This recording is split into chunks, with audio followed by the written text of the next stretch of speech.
Imagine a world where the dead rose from their graves, not as zombies, but as a symbol of an unspeakable terror that had swept through Europe.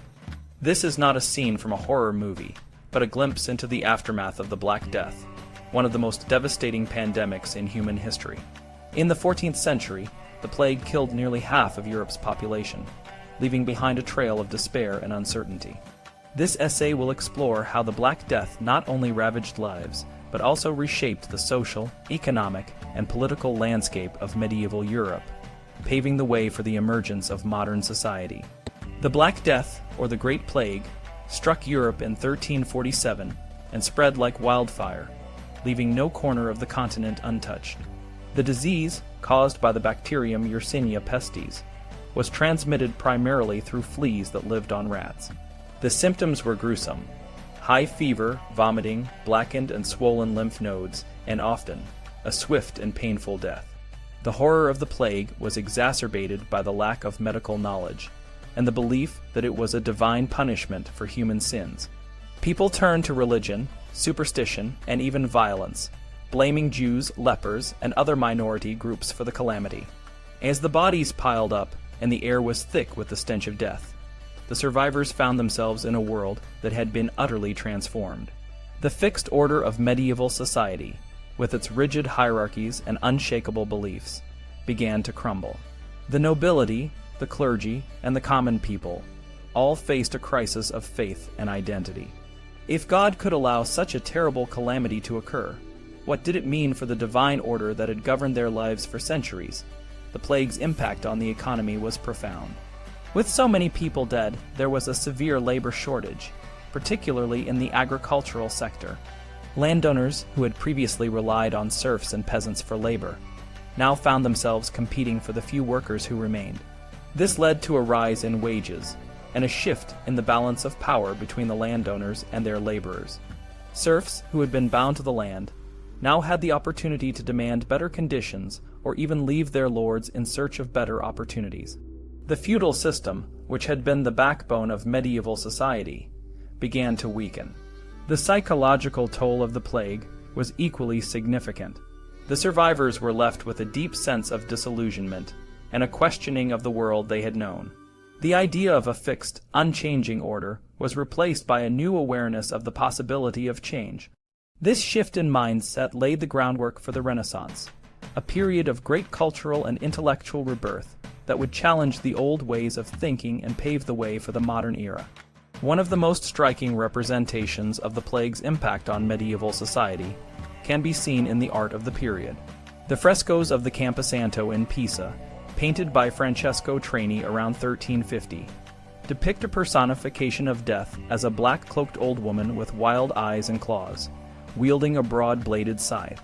This image, far from the conventional skeleton with a scythe, captures the raw, terrifying nature of the plague.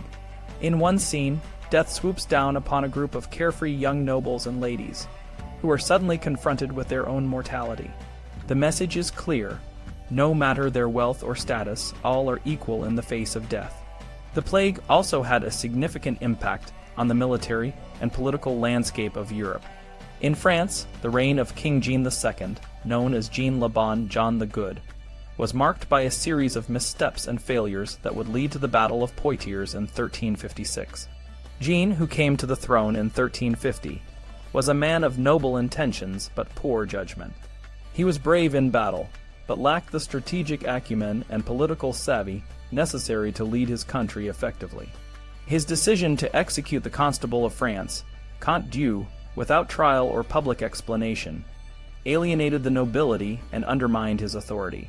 This act, combined with his appointment of a controversial favorite as the new constable, further eroded his support among the ruling class. Jean's military reforms, while well-intentioned, were ultimately ineffective due to a lack of funding and the entrenched interests of the seigneurial class. The barons, who had long enjoyed the right to withdraw from battle at will, were reluctant to give up their autonomy.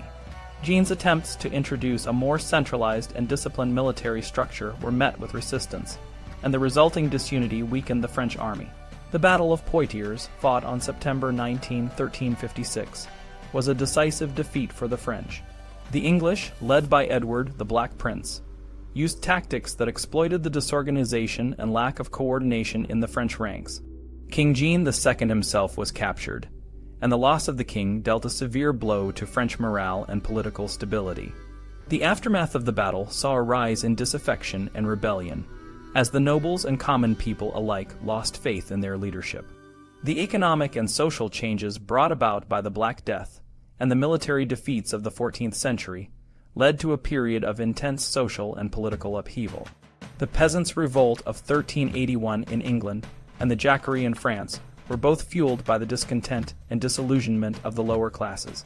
These revolts, though ultimately suppressed, marked a significant shift in the balance of power between the ruling elite and the masses.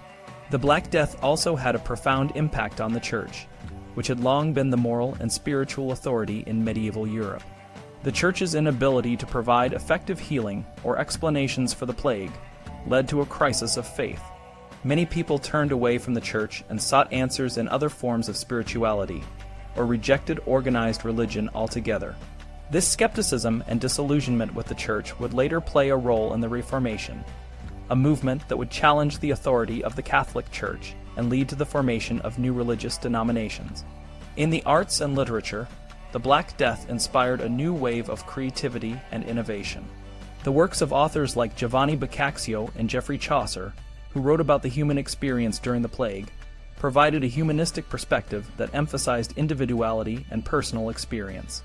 The visual arts, too, began to reflect a new realism and a focus on the human condition. The Danse Macabre, a medieval allegory on the universality of death, became a popular theme in art, symbolizing the leveling effect of death on all social classes. The Black Death, while a tragedy of unimaginable proportions, ultimately served as a catalyst for change. It challenged the existing social, economic, and political structures, and opened the door to new ideas and possibilities. The survivors, having faced the abyss of death, emerged with a new awareness of the fragility of life and the importance of individual conscience. The end of an age of submission was in sight, and the seeds of modern society were being sown. In conclusion, the Black Death was more than just a pandemic. It was a transformative event that reshaped the world in ways that are still felt today. It forced people to question their beliefs, reassess their values, and envision a new future. The survivors of the plague, though scarred by their experiences, were the harbingers of a new era, one that would eventually give rise to the Renaissance, the Reformation, and the modern world. The Black Death, in its terror and darkness, ultimately paved the way for the light of progress and change.